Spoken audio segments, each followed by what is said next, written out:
Tervist kõigile. Eesti on hea maa, kus elada. Eesti on hea maa, kus lapsi kasvatada ja tööd teha. Ja see peab muutuma parimaks paigaks meile kõigile. Minu ülesanne on selles, et meil oleks rohkem vabadust kodanikega. Rohkem poliitilisi õigusi läbi rahvaalgatuse, rahvahääletusi.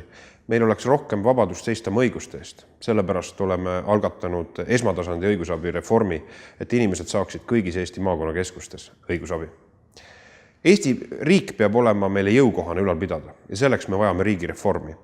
Ja justiitsministrina on minu ülesanne viia läbi seadused, mis muudavad meie riiki tõhusamaks, säästlikumaks, kokkuhoidlikumaks.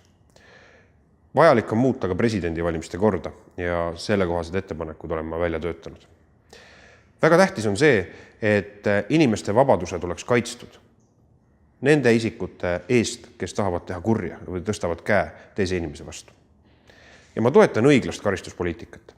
See tähendab seda, et meil oleks vähem karistatavaid tegusid, aga paadunud kurjategijate suhtes peab riik olema jõulisem.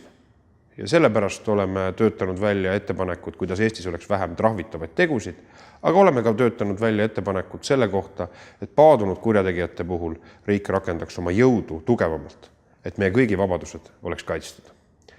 Aga jõukust tuleb läbi majanduse. Jõukust loovad ettevõtjad, jõukust loovad töötajad, kes nendes ettevõtetes töötavad.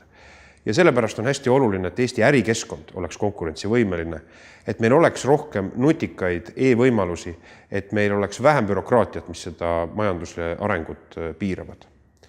Ja ma usun sellesse, et kui inimestel endil on õigus oma maksuraha üle otsustada, siis nad teevad mõistlikke valikuid, mis lähtuvad nende pere, nende enda arusaamast.